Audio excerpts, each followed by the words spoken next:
médias, merci d'être ici aujourd'hui avec nous. Nous sommes heureux de voir que vous vous intéressez au point de vue de la principale opposition actuelle à Laval sur la controverse qui a éclaté la semaine dernière à propos du complexe culturel et sportif à Laval. Disons-le sans tarder, ce fiasco n'a qu'un seul responsable et c'est Gilles Vaillancourt. Ce maire a fait appel à ses contrats privilégiés afin de laisser un patrimoine à l'image de son égo, c'est-à-dire démesuré, dans une ville qui s'est désespérément laissée endormir et qui lui donne carte blanche. Il semble avoir un besoin pathologique de se faire dire « Merci, Monsieur le maire », quitte à se payer des publicités dans les journaux à même les fonds publics pour se le dire à lui-même. Depuis qu'il est maire, Gilles Vaillancourt n'a qu'une vision à court terme, laquelle génère des problèmes à moyen terme qui ne peuvent être réglés que par des solutions à long terme. Mais vu qu'il n'y a pas de vision à long terme, il s'en remet à d'autres pour avoir des idées. Et généralement, plus les idées sont grandioses, plus facilement ils y adhèrent. On attend un autobus pendant 1 heure dans son quartier sans âme pour se rendre au métro Montmorency, où, à l'heure de pointe, on attend que le quai enfile profond de 8 personnes avant de pouvoir prendre place dans un train. Que cela ne tienne, bâtissons un téléphérique entre cette station et le carrefour Laval. Ça va régler le problème. Ailleurs en ville, il faut placer des cônes oranges sur la glace pendant un tournoi de hockey Pee-Wee à l'aréna d'un quartier minimalement actif pour indiquer aux joueurs de ne pas envoyer la rondelle dans cette direction parce qu'elle pourrait disparaître sous la bande. Ça va régler le... Bâtissons un amphithéâtre de 7000 places. Ça va régler le problème, ça aussi. À Laval, Gilles Vaillancourt est au courant de tout. Tout sauf des problèmes que cause son manque de vision et des vrais besoins de la population. Je laisse la parole à Jean-François. Bonjour. Même s'il ne compte aucun élu, le mouvement lavallois se doit d'être au courant des besoins de la population, des besoins de la base, notamment de ceux qui touchent les sports et les loisirs, car ces besoins-là ont des effets sur le développement et la santé non seulement des jeunes, mais des Lavallois et Lavalloises de tous les âges. Le mot-clé est proximité pour le mouvement lavallois. On ne veut plus parcourir des kilomètres en voiture pour des services ni pour des activités sportives sur place. On veut des services de proximité et des commerces de proximité. Donc, le concept important ici, c'est proximité, vous l'avez dit. Le territoire de Laval est grand. Circuler d'une extrémité à l'autre, d'est en ouest, ne se fait pas en 5 à 10 minutes, même par la 440. Tôt le matin ou au retour du travail, les parents ne veulent pas prendre ou reprendre la route pour se rendre à une aréna ou à un pseudo-centre-ville. Ils font déjà assez de kilométrage, leur journée est déjà assez longue pour ne pas perdre encore 20 à 30 minutes sur la route pour aller à un aréna situé à l'autre bout de l'île. Et ça, c'est à l'aller. Ensuite, il y a le retour. Donc, environ un bon 40 minutes de perdu, encore une fois. Pourquoi font-ils cela? Tout simplement en raison de l'insuffisance des glaces locales disponibles à proximité, ce qui force les organismes comme Hockey Laval à louer des patinoires à Montréal et à percevoir des fonds de 40 $ auprès de ses 5500 membres pour la location de glace dans des établissements privés comme le complexe Guimont à Laval.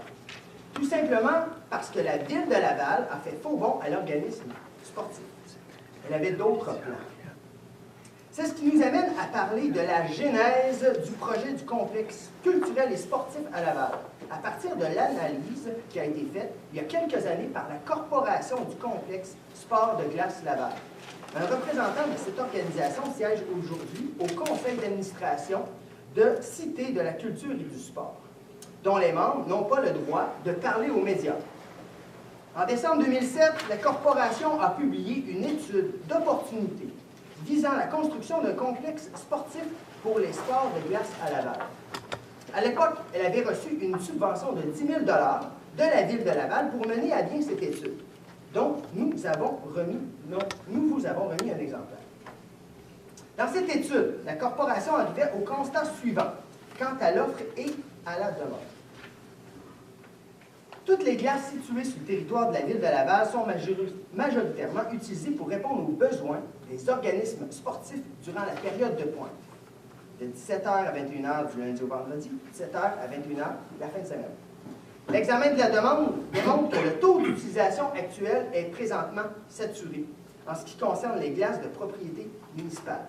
Faut-il vous rappeler que le document en question date d'il y a 4 ans et que rien n'a été fait depuis lors, même si le président de la corporation du complexe des sports de glace de Laval disait alors que l'on avait besoin de ces glaces pour demain.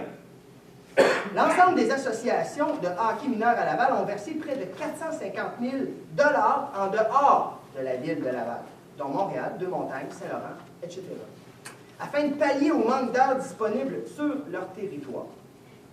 Le complexe Guimont s'est ajouté à l'offre depuis lors.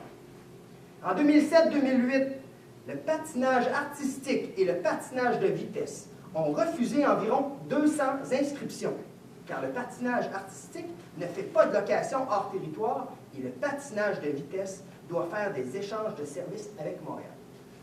Pour la saison régulière 2007-2008, la ville de Laval a alloué un total de 16 478 heures de glace pour un ratio moyen de 2,46 heures par inscription. Il est à noter que la ville de Gatineau, Sherbrooke et Québec accordent un ratio de 3,3 et 3,7 heures annuellement par inscription au sport de glace provenant des différents organismes reconnus. Si on applique la moyenne des ratios de ces villes à la situation lavalloise, il faudrait 6 308 heures de glace additionnelles, soit 3,7 à 4 glaces. La corporation proposait donc 2 scénarios de développement d'un complexe sportif possible. Le premier, une vision axée sur le développement sportif local et régional, son scénario de base. Et une vision, le second, plus centrée sur l'accueil d'événements sportifs et culturels, 3500 sièges, en relation avec les exigences requises pour accueillir une équipe de la Ligue d'hockey junior majeur du Québec, son scénario multifonctionnel.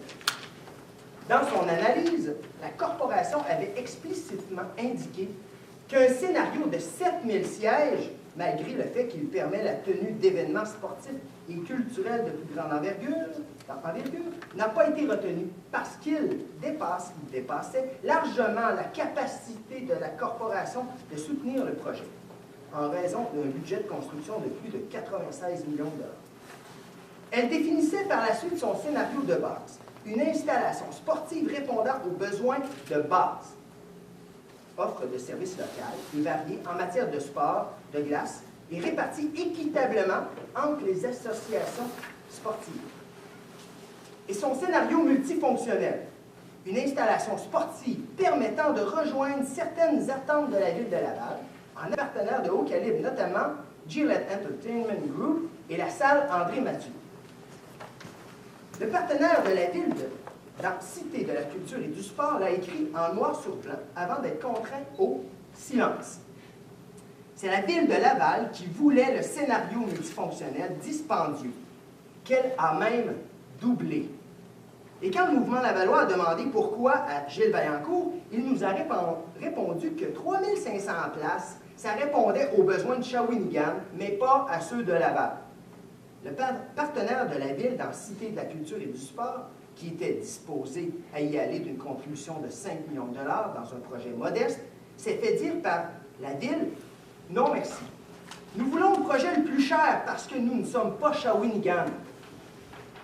Si vous ne pouvez pas le permettre, c'est pas grave car nous irons en PPP. » Et petit rappel, un PPP, plusieurs auteurs résument ceci en quelques mots. Privatisation des profits et socialisation des coûts.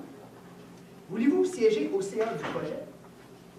C'est ça la solution que propose Gilles Vaillancourt aux besoins des jeunes sportifs de Laval et de leurs parents, en réponse aux besoins de 3,7 à 4 nouvelles glaces exprimées en 2007 dans son complexe de 120 millions de dollars. Gilles Vaillancourt répond à la moitié de ce besoin parce que la plupart du temps, ils n'auront pas accès à la patinoire principale. C'est pourquoi Cité de la culture et du sport en conserverait la gestion. En 2007, La Corporation du complexe des sports de glace de Laval estimait à 24,4 millions de dollars son scénario de base pour 4 glaces. Non merci, leur a répondu Gilles Vaillancourt. Nous voulons la totale. Pour le prix de cette totale, les jeunes patineurs et hockeyeurs lavallois pourraient avoir accès au double de l'offre actuelle dans les quartiers de la ville. Gilles Vaillancourt s'imagine avoir obtenu un mandat des électeurs lavallois pour que soit bâti le complexe culturel et sportif dans sa version de 96 millions de dollars, maintenant chiffré à 120 millions de dollars. Pourtant, son parti ne s'engageait à rien de plus dans son programme électoral de 2009 qu'à compléter les ententes pour la réalisation d'un centre sportif et culturel de calibre national. On ne parle pas exactement du même mandat, c'est clair.